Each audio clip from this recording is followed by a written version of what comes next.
Iran ने जो कहा वो किया।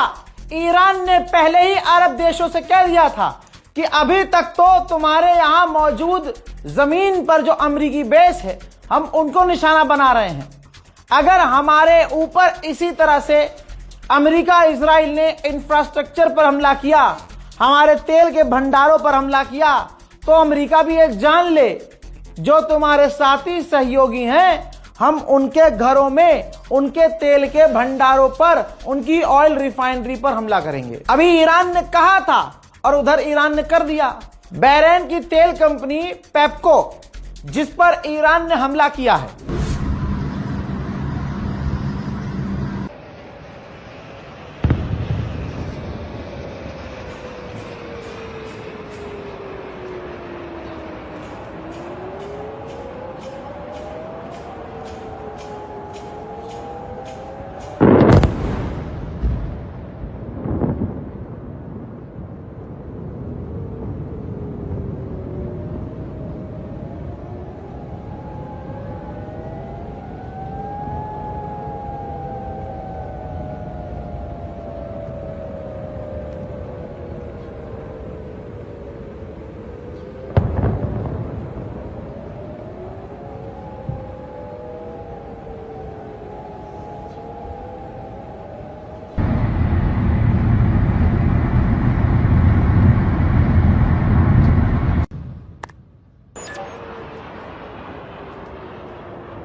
यानी ईरान ने अब सीधा डायरेक्ट अरब को निशाना बनाना शुरू कर दिया है। जहां अरब देश अपनी असलियत दिखा रहे थे और ईरान को डरा रहे थे ये कह के कि हम हमला कर सकते हैं, सारा अरब एक हो सकता है, अमेरिका इजराइल के साथ मिलकर तुम पर हमला कर सकते हैं, कोई धमकी काम नहीं आई। और अब अरब की ऑयल रिफाइनरी को और ऑयल कंपनियों को ईरान ने निशाना बनाना शुरू कर दिया। उधर इजराइल के अंदर ईरान ने दर्जनों मिसाइलें दागी, दर्जनों में से एक दो गिरी, और जो गिरी उसने तेल अवीव में ऐसी तबाही मचाई कि छुपाने के बाद भी तस्वीर छुप न पाई।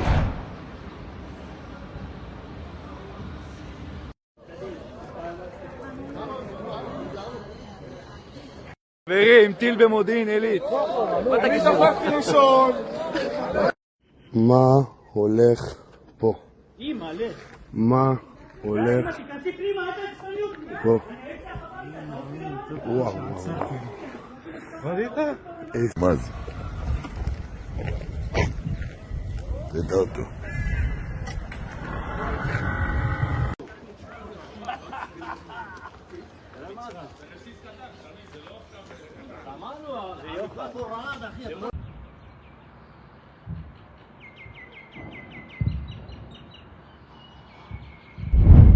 अमेरिका इजराइल हार चुके हैं। मुसलमानों देखो किसे कहते हैं ईमान वाला।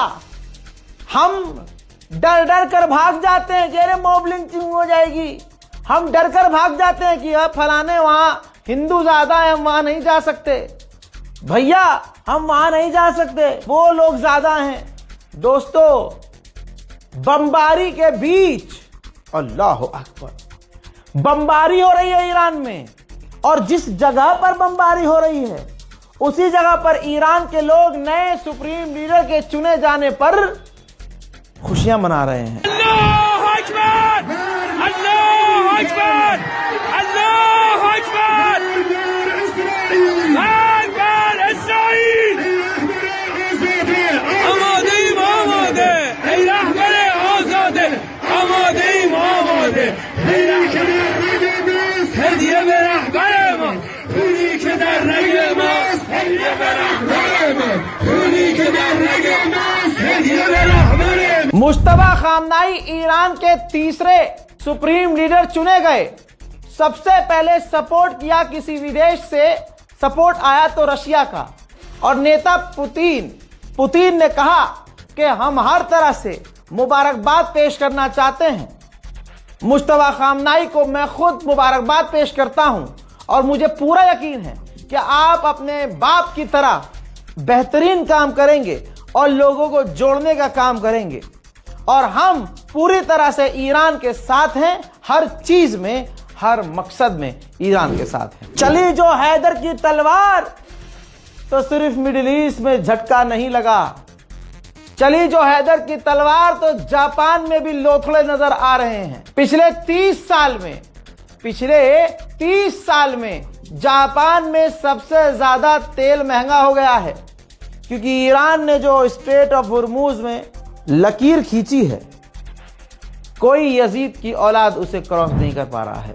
बड़े से बड़े देश और संगठन हिल गए हैं।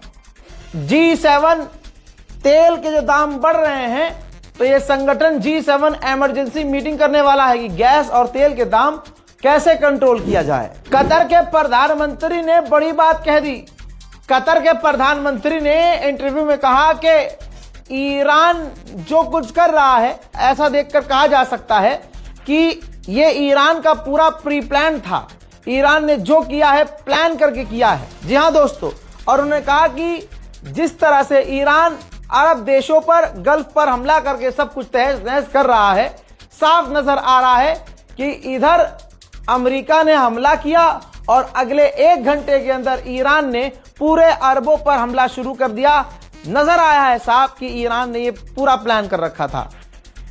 हम तो बात करना चाहते हैं, हम तो पीस और शांति चाहते हैं, हम तो रास्ता तलाश कर रहे हैं कि ईरान से शांति कैसे की जा सके। हजरात, कतर ने पैंट में पेशाब कर दिया है, घुटने पर अरब आ गया है, ईरान से शांति चाहता है।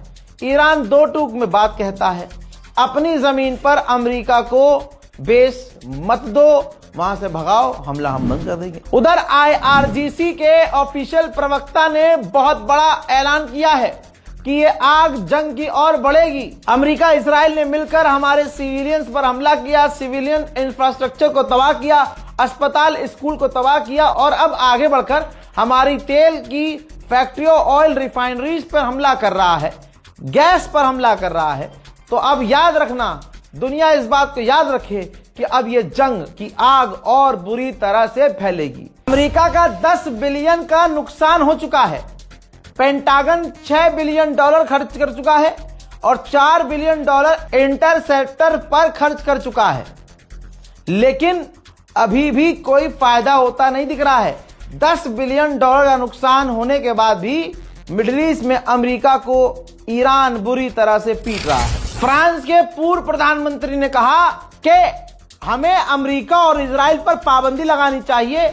ईरान पर इन्होंने गैर कानूनी तरीके से हमला किया, इंटरनेशनल लॉ का उल्लंघन है, हमारे पास पावर है, अमेरिका हम पर भी निर्भर करता है, तो हमें अपनी पावर इस्तेमाल करके अमेरिका और इजराइल पर पाबंदियां लगानी चाहिए। यूरोपीय यूनियन की चीफ ने अपनी औकात दिखाते हुए कहा कि ईरान की रिजीम के लिए आंसू नहीं बहाना चाहिए। उन्होंने अपने ही हजारों लोगों को खुद मारा था, लेकिन ये सुअर की जात ये नहीं बताएगी कि अमेरिका ने 170 बच्चियों को, छोटी छोटी बच्चियों को मार दिया। डोनाल्ड ट्रंप ने 3-3 साल की बच्चियों को काट के खाया। डोनाल्ड ट्रंप ने छोटी छोटी बच्चियों को एप्स्टीन आइलैंड में ले जाकर क्या क्या किया, ये इसकी जात नहीं बताएगी। हो सकता है एप्स्टीन में ये भी गई हो सकता है इसकी बेटी भी एप्स्टीन में डोनाल्ड ट्रंप के साथ हो। तो इस वजह से ये अमेरिका को खुश करने के लिए कुछ भी बोल रही है। And I want to be clear. There should be no tears shed for the Iranian regime. This regime has inflicted death and imposed repression on its own people. They slaughtered 17,000 young people. And this regime has caused devastation and destabilization across the region. Iran के विदेश मंत्रालय के द्वारा कहा गया है कि तुर्की, Azerbaijan और साइप्रस पर हमले नहीं किए हैं। हो सकता है ये किसी और ने किए हों, आग लगाने के लिए, आग भड़काने के लिए।